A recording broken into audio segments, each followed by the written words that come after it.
ಈ ಸ್ಥಳೀಯ ಚುನಾವಣೆಗಳಲ್ಲಿ ಏನಾಗುತ್ತೆ, ಇದು ಸ್ವಾಭಾವಿಕವಾಗಿ ಇದು ಯಾವುದೇ ಪಕ್ಷಕ್ಕೆ ತಗೊಳ್ಳಿ, ಇದು ಕಾರ್ಯಕರ್ತರ ಚುನಾವಣೆ ಆಗಿರುತ್ತೆ. ಕಾರ್ಯಕರ್ತರ ಭಾವನೆಗಳು, ಆಕಾಂಕ್ಷಿತರು ನೂರಾರು ಜನ ಇರ್ತಾರೆ, ನನಗೆ ಅಧಿಕಾರ ಬೇಕು ಅಂತಕ್ಕಂಥ ಆಸೆ ಇಟ್ಕೊಂಡಿರ್ತಕ್ಕಂಥವ್ರು. ಇದರಲ್ಲಿ ಏನಾಗುತ್ತೆ,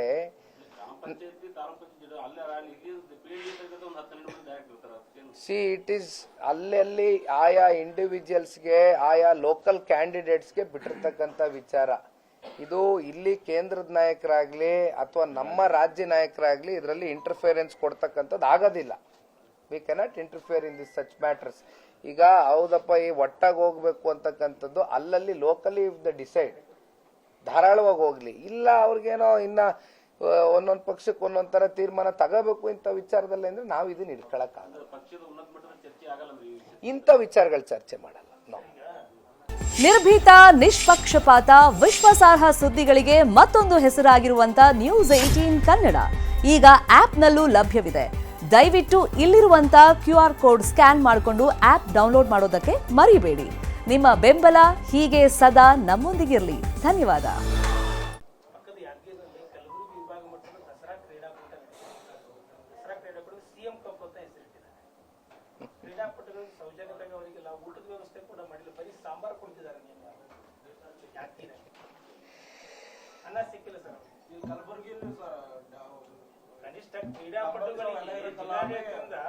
ಅನ್ನ ಸಾಂಬಾರ್ ಚಪಾತಿ ಪಲ್ಯ ಅದು ಹೋಗ್ಲಿ ಬಿಡಿ, ಅನ್ನ ಸಾಂಬಾರ್ ಆದ್ರೂ ಅವರಿಗೆ ಒದಗಿಸ್ಬೇಕಲ್ಲ ಕ್ರೀಡಾಪಟುಗಳಿಗೆ.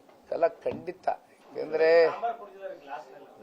ಆ ಕಾರ್ಯಕ್ರಮದ ಗೌರವವನ್ನ ಎತ್ತಿಡಿಯುವಂತ ಕೆಲಸನಾರು ಕನಿಷ್ಠ ಪಕ್ಷ ಮಾಡಬೇಕು. ಬಟ್ ನೀವೇ ಹೇಳ್ದಂಗೆ ಈ ರೀತಿ ಆಗಿದೆ ಅಂದ್ರೆ ಇದು ನಿಜಕ್ಕೂ ಕೂಡ ನಾವೇನ್ ಹೇಳ್ಬೇಕು ಗೊತ್ತಿಲ್ಲ. ಇದೇನು ಕ್ರೀಡಾಪಟುಗಳಿಗೆ ಅಷ್ಟು ನೀವು ಗೌರವ ಕೊಟ್ಟು ನಡ್ಕೊಳಕ್ಕಾಗೋದಿಲ್ವೇ? ಅದಕ್ಕೇನು ಒಂದು ಹೊಟ್ಟೆ ತುಂಬ ಊಟ ಹಾಕೋದ್ರಲ್ಲಿ ಕಳ್ಕೊಳ್ಳೋದೇನಿದೆ?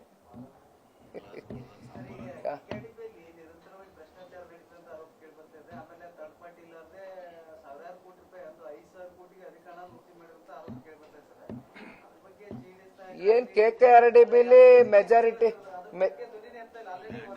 ಹೌದೌದು, ಅದೇ ಎಲ್ಲ ಲ್ಯಾಂಡ್ ಆರ್ಮಿಗೆ ಪರ್ಸೆಂಟೇಜ್ ವೈಸ್ ಮಾರ್ಕಂಡ್ ಆಗೋಗಿದೆ. 30% ದಾಖಲೆ ಸೃಷ್ಟಿ ಮಾಡ್ಕೊಂಡಿದ್ದಾರೆ ಲ್ಯಾಂಡ್ ಆರ್ಮಿ ಕೊಟ್ಟು. KKRDB ಇರೋದೇ ದುಡ್ಡು ಮಾಡೋದಕ್ಕೆ, ಕಮಿಷನ್ ಹೊಡಿಯೋದಕ್ಕೆ, ಪರ್ಸೆಂಟೇಜ್ ರಾಜಕಾರಣಕ್ಕೆ ಇಟ್ಕೊಂಡಿರೋದು. ಅಭಿವೃದ್ಧಿ ಹೆಸರಲ್ಲಿ KKRDB ಅನ್ನೋದನ್ನ ಮುಂದಿಡ್ತಾರೆ ಅಷ್ಟೇ.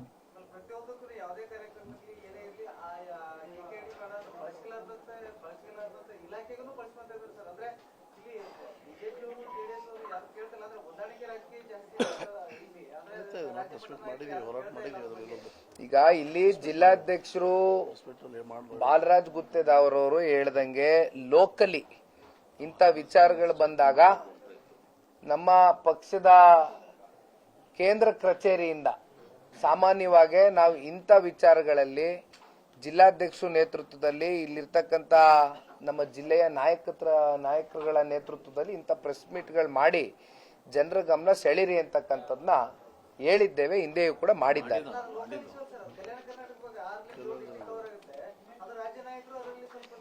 ಮಾತಾಡ್ತೀವಿ, ಇನ್ನೂ ಬಹಳ ಗಟ್ಟಿ ನಿಲುವಿಂದ ಮಾತಾಡ್ತೀವಿ.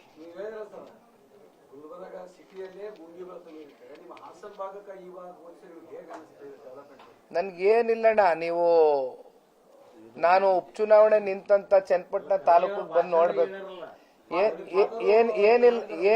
ಯಾರು ಬೇಡ, ನಾವು ಚನ್ನಪಟ್ಟಣ ನಿಂತಿದ್ದ ಒಂದು ಉಪಚುನಾವಣೆ ನಮ್ಮ ತಂದೆಯವರೇನು 7 ವರ್ಷ 2 ಬಾರಿ ಸತತವಾಗಿ ಶಾಸಕರಾಗಿ ಆಯ್ಕೆಯಾಗಿದ್ರು. ಅವರ ಕಾಲಾವಧಿನಲ್ಲಿ 1200 ಕೋಟಿ ರೂಪಾಯಿಯಷ್ಟು ಹಣವನ್ನ ಅನುದಾನದ ಮೂಲಕ ತಗೊಂಬಂದು ಒಂದು ಕಟ್ಟಕಡೆಯ ರಸ್ತೆ, ಗ್ರಾಮಗಳಲ್ಲಿ ಕಟ್ಟಕಡೆಯ ಗ್ರಾಮ ಸಿಸಿ ರಸ್ತೆಗಳು ಎಷ್ಟೋ ಅಗಲೀಕರಣ ಮಾಡಿ ಆ ರಸ್ತೆಗಳು ಸಿಸಿ ರಸ್ತೆಗಳು ನಿರ್ಮಾಣ ಆಗಿದೆ ಅಂತಕ್ಕಂಥದ್ದು ದಯವಿಟ್ಟು ಇಲ್ಲಿರ್ತಕ್ಕಂಥ ಜನಪ್ರತಿನಿಧಿಗಳಿಗೆ ಅಲ್ಲಿ ಹೋಗಿ ನೋಡ್ಕೊ ಬರಕ್ಕೆ ಹೇಳಿ. ಯಾಕೆಂದ್ರೆ ಇದು ನಾನು ಹೇಳುವಂಥದ್ದಲ್ಲ, ನಮ್ಮ ಚುನಾವಣೆಗೆ ಬೆಳಗನ ನಮ್ಮ ಪಾರ್ಟಿ ಮುಖಂಡರುಗಳು, ನಾಯಕರುಗಳು, ಕಾರ್ಯಕರ್ತರೆಲ್ಲ ಬಂದು ಚುನಾವಣೆ ಮಾಡಿದಾಗ ಅವರೆಲ್ಲ ಅದನ್ನೇ ಹೇಳಿದ್ರು, ನಾವು ಇಂಥ ರಸ್ತೆಗಳು ನಮ್ಮ ಜೀವಮಾನದಲ್ಲಿ ನೋಡಿಲ್ಲ ಸರ್. ಈ ಕಡೆ ನೀವೇನ್ ಸರ್ ಕಟ್ಟಕಡೆಯ ಗ್ರಾಮದಲ್ಲೂ ಕೂಡ ಇಂಥ ಸಿಸಿ ರಸ್ತೆಗಳು ಹಾಕ್ಸಿದ್ದೀರಾ ಅನ್ನೋದು ವ್ಯತ್ಯಾಸಗಳಿದೆ. ತಾವೇ ಎಲ್ಲ ಪ್ರಶ್ನೆ ಮಾಡಬೇಕಾಗ್ತದೆ ಇಲ್ಲಿರ್ತಕ್ಕಂಥ ಜನಪ್ರತಿನಿಧಿಗಳಿಗೆ.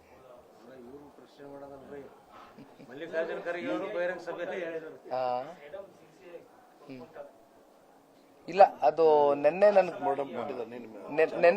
ನೆನ್ನೆ ರಿಲೇಟೆಡ್ ಇಲಾಖೆದವರು ಬರ್ತಾರೆ. ನಾವು ಒತ್ತಡ ಹಾಕಿ ಹೌದು ಕಲ್ಯಾಣ ಕರ್ನಾಟಕ ಭಾಗಕ್ಕೆ ಅನುಕೂಲ ಮಾಡ್ಕೊಡ್ಬೋದಲ್ಲ ಪೂಜೆ. ಇಲ್ಲ ಮಾಡ್ತೀವಣ್ಣ. ನೆನ್ನೆನು ನನ್ ಗಮನಕ್ಕೆ ತಗೊಬಂದಿದ್ದಾರೆ. ನನಗೆ APMC ಯಾರ್ಡಲ್ಲಿ ಇದ್ದಂತ ಸಂದರ್ಭದಲ್ಲಿ ಒಂದು ಅರ್ಜಿನೂ ಕೂಡ ಕೊಟ್ಟಿದ್ದಾರೆ. ಕುಮಾರಣ್ಣ ಅವ್ರಿಗೂ ಮಾತಾಡ್ಸಿದೀನಿ. ನಾನು ಡೆಲ್ಲಿಗೂ ಕರ್ಸ್ಕೊಂಡು ಅದ್ ಮಾತಾಡ್ಕೊಂಡು ಯಾವ ರೀತಿ ಪುಷಪ್ ಮಾಡ್ಬೋದು ಮಾಡ್ತೀವಿ. ಕೂಡ ಎತ್ತಿದ್ದಾರೆ ಅವರು. ಹೌದು. ಈ ಭಾಗದಿಂದ ರಾಜ್ಯಕ್ಕೆ ತೊಗರಿ ಹಾಳಾಗಿದೆ ಅಲ್ವಾ, ಸಚಿವರಿಗೆ ಹೇಳ್ಬಿಟ್ಟು ಏನಾದ್ರು ವಿಶೇಷ ಪ್ಯಾಕೇಜ್ ಏನಾದ್ರು ತಗೊಂಡು ಕೆಲಸ ಮಾಡಿಸ್ತಾರೆ. ಅವೆಲ್ಲ ನಮ್ ಕಡೆಯಿಂದ ನಾನು ಹೇಳಿದ್ದೀನಲ್ಲಣ್ಣ, ಯಾವ ರೀತಿ ನಾವು ರೈತರ ಪರವಾಗಿ ಈಗಾಗಲೇ 2 ಇನ್ಸಿಡೆಂಟ್ಗಳು ಎಕ್ಸ್ಪ್ಲೇನ್ ಮಾಡಿದೀನಿ. ತಂಬಾಕು ಬೆಳೆಗಾರರದು, ಮಾವು ಬೆಳೆಗಾರರದು, ಇವೆರಡು.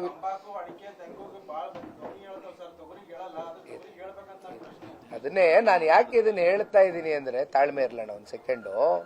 ಈಗ ಕುಮಾರಣ್ಣ ಅವರು ಕೇಂದ್ರದಲ್ಲಿ ಸಚಿವರು, ಕೃಷಿ ಸಚಿವರಲ್ಲ. ಅಲ್ಲ ಹಂಗಂದ್ಬಿಟ್ಟು ನಾವು ಪಲಾಯನವಾದ ಮಾಡಲ್ಲ. ಈ ಪಾರ್ಟಿ ಇರ್ತಕ್ಕಂಥದ್ದೇ ರೈತರ ಪರವಾಗಿ. ಅದನ್ನ ಸಾಬೀತ್ ಮಾಡಿದ್ದೆ 1 ವರ್ಷದಲ್ಲಿ 2 ಪ್ರಕರಣ ಅಂತಕ್ಕಂಥದ್ದು ಮುಂದಿಟ್ಟಿದ್ದೇನ್ ಬಿಟ್ರೆ, ಅದು ಬಹುಶಃ ರಾಜ್ಯ ಕೃಷಿ ಸಚಿವರು ಕೂಡ ಈ ನಮ್ಮ ವಿಧಾನಸಭಾ ಕಲಾಪದಲ್ಲಿ ಒಪ್ಕೊಂಡಿದ್ದಾರೆ. ಬಹುಶಃ ಅದೆಲ್ಲ ಸೋಷಿಯಲ್ ಮೀಡಿಯಾಗಳೆಲ್ಲ ಕಡೆ ಹರಿದಾಡ್ತು. ಸನ್ಮಾನ್ಯ ಕುಮಾರಣ್ಣ ಅವರಿಗೆ ರೈತರ ಪರವಾಗಿ ಎಷ್ಟು ಕಮಿಟ್ಮೆಂಟ್ ಇದೆ ಅನ್ನೋದನ್ನ ತೋರಿಸಿದೀವಿ. ಈ ವಿಚಾರದಲ್ಲೂ ನಾವು ಪ್ರಾಮಾಣಿಕ ಪ್ರಯತ್ನ ಮಾಡ್ತೇವೆ. ಧನ್ಯವಾದ ಅಣ್ಣ, ಥ್ಯಾಂಕ್ ಯು. ನಿರ್ಭೀತ, ನಿಷ್ಪಕ್ಷಪಾತ, ವಿಶ್ವಾಸಾರ್ಹ ಸುದ್ದಿಗಳಿಗೆ ಮತ್ತೊಂದು ಹೆಸರಾಗಿರುವಂತ ನ್ಯೂಸ್ 18 ಕನ್ನಡ ಈಗ ಆಪ್ನಲ್ಲೂ ಲಭ್ಯವಿದೆ. ದಯವಿಟ್ಟು ಇಲ್ಲಿರುವ QR ಕೋಡ್ ಅನ್ನ ಸ್ಕ್ಯಾನ್ ಮಾಡಿಕೊಂಡು ಆಪ್ ಅನ್ನ ಡೌನ್ಲೋಡ್ ಮಾಡೋದಕ್ಕೆ ಮರಿಬೇಡಿ. ನಿಮ್ಮ ಬೆಂಬಲ ಹೀಗೆ ಸದಾ ನಮ್ಮೊಂದಿಗಿರಲಿ. ಧನ್ಯವಾದ.